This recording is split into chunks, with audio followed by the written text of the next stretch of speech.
हमें फाइनली हमारे सियोन और लैला की शादी का दिन दिखा जाता है और उनकी शादी हो रही थी एग्जिट कैसल के ग्राउंड्स में आउटडोर। तो वहां पर तो बहुत सारे मेहमान आए हुए थे।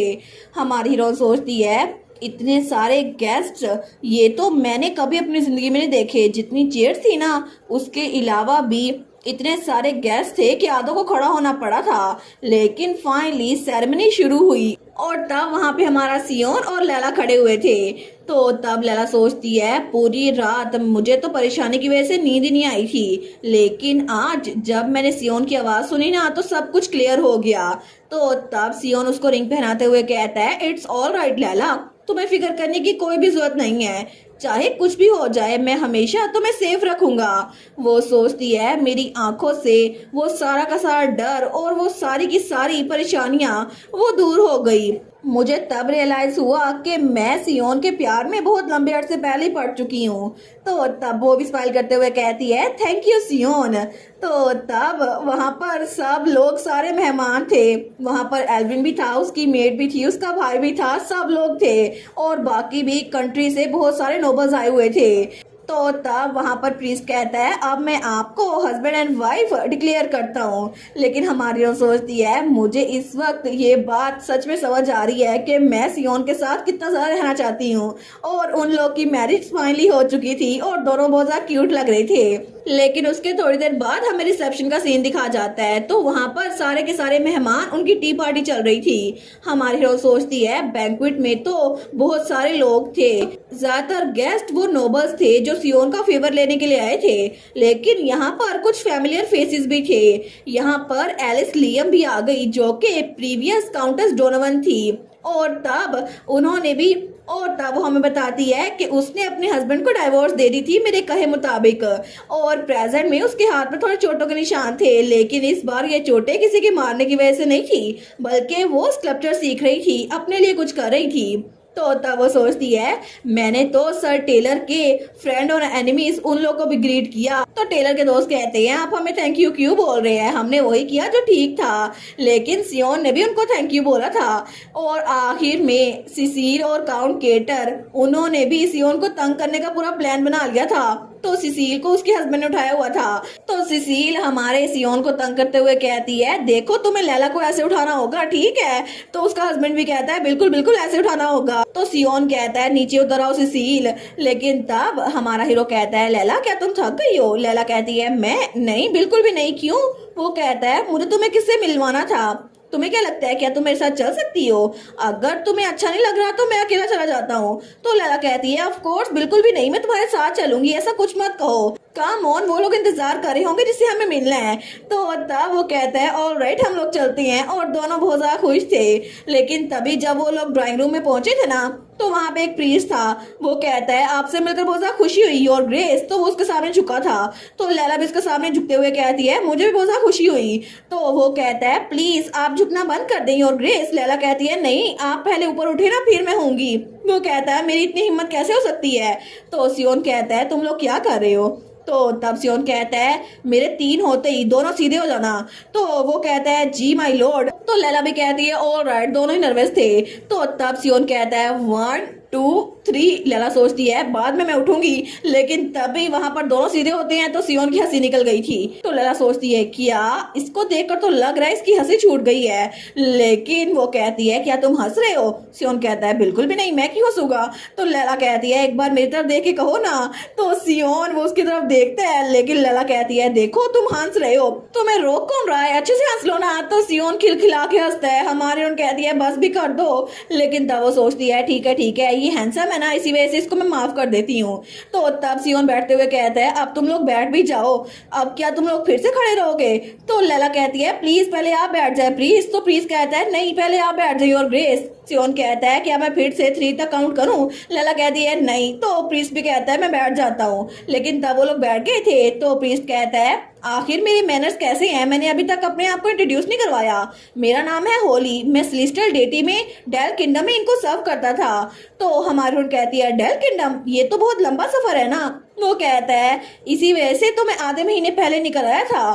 तो सियोन कहता है क्या तुम खुद यहाँ पर आए हो, तुम किसी मर्चेंट गिल्ड के जरिए भी इसको डिलीवर करवा सकते थे। तो वो प्रीस्ट कहता है आखिर आप सीरियस है या फिर नहीं, आपको इसकी कीमत का पता भी है, अगर ये किसी और के हाथों में छोड़ देता मैं तो मुझको नींद नहीं आती।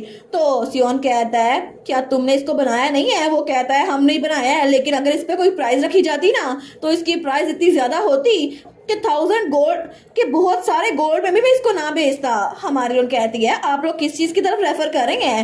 तो तब वो कोई चीज निकालते हुए कहता है हम लोग इसके बारे में बात कर रहे हैं। असल में ये एक ब्रेसलेट है जिसके अंदर सेलेस्टियल डीटी की पावर छुपी हुई है, और एग्जैक्टली कहूँ ना तो इसमें हम सब प्रीस्ट ने अपनी एनर्जी डाली है। तो लैला कहती है अच्छा तो प्रीस्ट ने ब्रेसलेट को ब्लेस किया है? वो कहता है ये सिर्फ ब्लेसिंग नहीं है, ये एक तरह से प्रोटेक्शन है जिसकी वजह से एक्सटर्नल शॉक जैसे कि मैजिकल वगैरह उससे आप प्रोटेक्टेड रह सकती हैं। तो तब सियोन कहता है क्या तुमने इसमें पॉइजन न्यूट्रलाइजेशन ऐड किया है? वो कहता है नहीं, सिर्फ पॉइजन को डिटेक्ट कर सकता है। तो हमारी सियोन कहती है पॉइजन भी? तो सियोन कहता है बस यही। तो होली कहता है माइटी हीरो मुझे लगता है कि आप अनरीजनेबल हो रहे हैं, हमारे बहुत सारे प्रीस्ट उनकी एनर्जी ड्रेन हो गई थी इसको बनाते बनाते, और जो जो भी होश हो रहा था ना हम कह रहे थे उसको रिप्लेस कर दो, और हम लोग तो बहुत ज्यादा मेहनत करके इसको बना के लाए हैं। ऐसे आर्टिफैक्ट जो कि पॉइजन को डिटेक्ट कर सकती है और कर्सिस को, वो बहुत ज्यादा रेयर होते हैं इस दुनिया में। ऐसा ब्रेसलेट बनाना बहुत ज्यादा मुश्किल है। अगर यहाँ पर किसी को पता चल गया ना हमने ये ब्रेसलेट बनाया है तो पूरी दुनिया में हर कोई हमसे खरीदने के लिए भीख मांगेगा। तो सियोन कहता है अच्छा ठीक है मुझे ये बताओ ये कितने साल तक चलेगा? लेकिन हमारे उन सोचती है ये इतना सारा कीमती है। तो होली अपने सर पे हाथ मारते हुए कहता है अगर डचीज वार में ना गई ना तो फिर ये पूरे 10 साल तक चल सकता है। तो सियोन कहता है और अगर वो वार में चली गई? वो कहता है आखिर वो वार में क्यों जाएंगी? लेकिन सियोन कहता है मुझे जवाब दो। वो कहता है फिर 5 साल तक चलेगा। तो सियोन कहता है अगर ऐसा ही है मैं तुम्हें फिर 5 सालों में कांटेक्ट करूंगा, मेक श्योर करना कि इसके अंदर एक पॉइजन न्यूट्रलाइजिंग इफेक्ट भी डाल देना। हमारे उन सोचती है ये जब मुझसे बात करता है और जब ऐसे किसी और से बात कर रहा होता है कितना डिफरेंट लगता है ना। लेकिन होली कहता है जी और ग्रेस एनीवेज मैंने आपको ये ब्रेसलेट दे दी है, लेकिन मुझे लगता है कि हम हीरो की वाइफ के लिए इतना तो कर ही सकते हैं। तो तब लैला कहती है थैंक यू मैं इसका ख्याल रखूंगी। तो होली वो प्रीस्ट कहता है हमने इसमें अपना खून पसीना और आंसू मिलाए हैं, मैं तो पहले अच्छी शक्ल में था लेकिन देखे सही मेरे साथ हो क्या गया है। तो सियोन कहता है बस कर दो तुम पहले जरा हेल्दी लग रहे हो। तो सियोन कहता है मैंने ये तुम्हारे लिए बनवाया है, क्या तुम इसको पहन के देखोगे ये फिट होता है या फिर नहीं? तो लैला कहती है श्योर। लेकिन तब उस ब्रेसलेट को पहनती है तो तब जब उसको पहनती है वो कहती है ये तो ठीक लग रहा है। तो सियोन कहता है कि तुम पे परफेक्ट सूट कर रहा है, ये बहुत ज्यादा लवली लग रहा है लैला। तो लैला भी स्माइल करती है, वो सोचती है सियोन की तरफ से एक गिफ्ट, लेकिन सारे पीछे से प्रीस्ट कहते हैं ये हमारी तरफ से गिफ्ट है। तो लैला कहती है thank you Zion, father holy thank you so much, बाकी सबको भी थैंक यू बोलिएगा। वो कहता है जी जी अच्छा लग रहा है कि आप हमारी एफर्ट्स को एक्नॉलेज कर रही हैं। लेकिन तभी सियोन जब लैला की तरफ देखते हैं तो लैला के हाथ से रोशनी निकल रही थी। वो कहता है क्या? तो सियोन कहता है ये चमक रहा है इसका क्या मतलब हुआ? तो होली वो प्रीस्ट कहता है योर ग्रेस आप ठीक तो है ना, मैंने आपको बताया था ना कि ये पॉइजन को डिटेक्ट कर सकता है, तो ये उसी वजह से रिएक्ट कर रहा है। तो सियोन कहता है लैला क्या तुम बीमार हो? चलो जाके एल्विन से मिलते हैं, डॉक्टर को चेक करवाओ, मैं उसको बुला लाता हूँ। लैला कहती है लेकिन मुझे बिल्कुल ठीक लग रहा है। तो वो प्रीस्ट कहता है हमने इसको बहुत बार टेस्ट किया है, ऐसा हो नहीं सकता कि इसमें मेल फंक्शन हो, इसलिए वेस्ट करने के लिए कोई टाइम नहीं है, प्लीज चेक करवा ले डॉक्टर से। तो हमारा हीरो कहता है मुझे माफ करना लैला। तो लैला कहती है क्या लेकिन क्यों? तो तभी वो लैला को गोद में उठा लेता है बिल्कुल वैसे ही जैसे काउंट ने सिसील को उठाया था। लैला कहती है सियोन ये तुम क्या कर रहे हो? लेकिन तभी उसके हाथ में जो ब्रेसलेट था वो कुछ ज्यादा ही चमक रहा था। तो तब हमारा हीरो उसको एल्विन के पास ले आया था।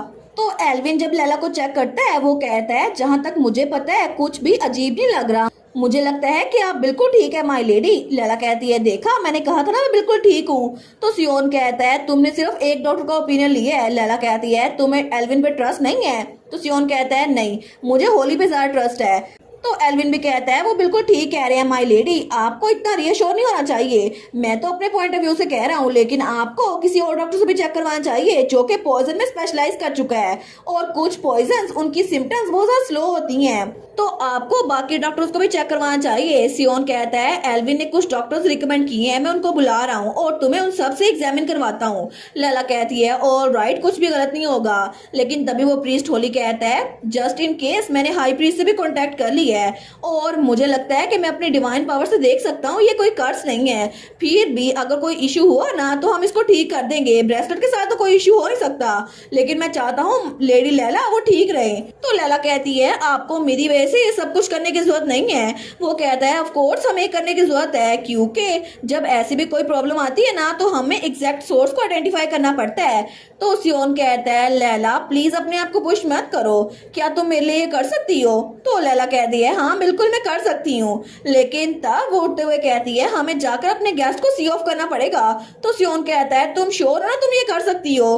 तो लैला कहती है अभी मेरे साथ कुछ भी गलत नहीं है ना डॉक्टर एल्विन? तो एल्विन कहता है बिल्कुल अभी कोई मसला नहीं है, तो आप चल सकती हैं, लेकिन मेक श्योर कीजिएगा कि आप हमेशा अकेली मत होइएगा।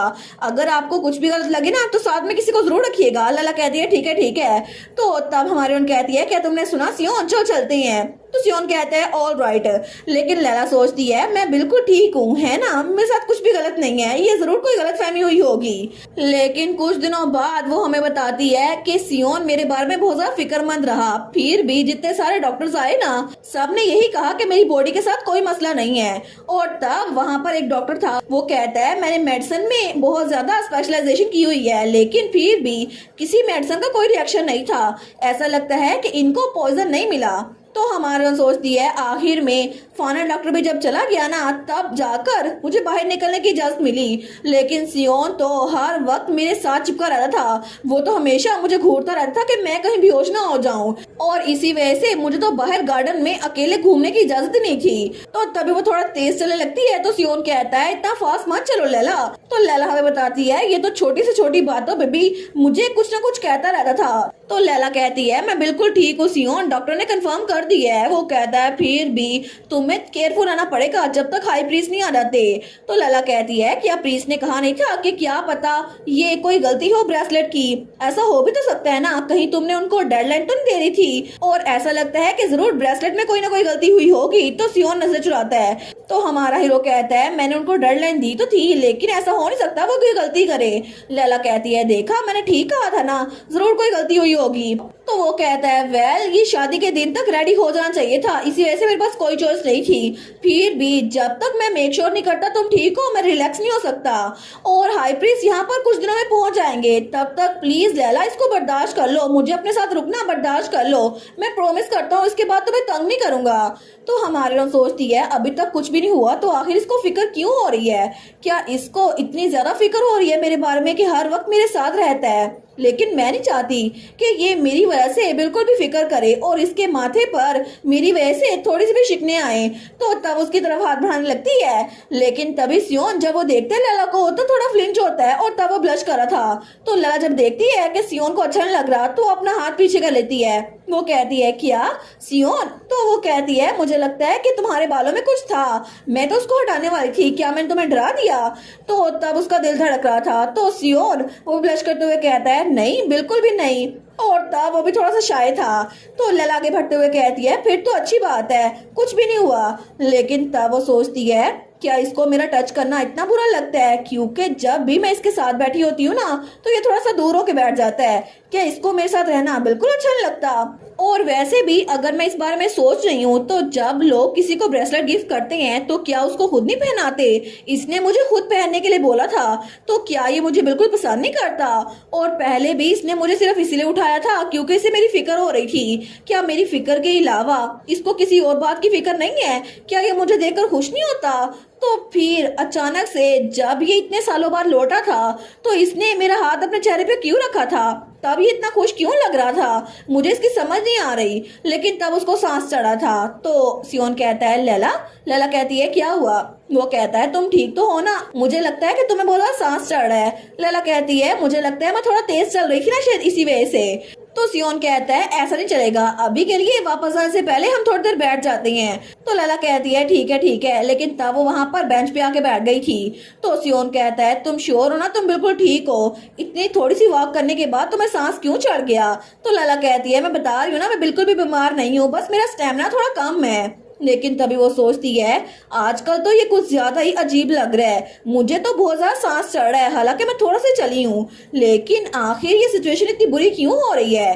क्या इसी वजह से क्योंकि मेरा दिल इतनी बुरी तरह से धड़क रहा है? मुझे लगता है कि ये बहुत ज्यादा अजीब है। लेकिन तभी लैला को कुछ एहसास होता है जैसे उसकी धड़कन बहुत बुरी तरह से डिस्टर्ब हो रही हो। तो वो सोचती है मेरा दिल, मुझे लगता है जैसे मेरे दिल पर कोई घूंसा मार रहा है। तो तभी लैला को खांसी आती है और तब उसके मुंह से खून बाहर निकलता है। तो सियोन उसको शौक होकर देखता है, लेकिन लैला उसके मुंह से जब वो खून निकला था उसी के बाद वो बेहोश होने लगती है। तो सियोन वो कहता है लैला। तो लैला सोचती है सियोन वो तो मेरे बारे में फिक्रमंद हो रहा होगा ना, मैं उसको फिक्रमंद नहीं करना चाहती। लेकिन उसके फौरन बाद वो बेहोश हो गई थी। तो सियोन तो बहुत ही ज्यादा शौक था, वो कहता है लैला, लेकिन लैला तब तक बेहोश हो चुकी थी और उसको भी नहीं पता था कि लैला के साथ हुआ क्या है। और इसी के साथ ये वाला पार्ट यहीं पर ख़त्म। तो आप लोग बताइएगा आप लोग को ये पार्ट कैसा लगा, और वीडियो को लाइक और चैनल को सब्सक्राइब लाजमी कीजिएगा। बाकी वीडियोस का लिंक भी स्क्रीन पर नज़र आ रहा होगा, तो काइंडली उनको भी चेकआउट कर ले। और thank you so much for watching my videos. Stay safe, bye bye.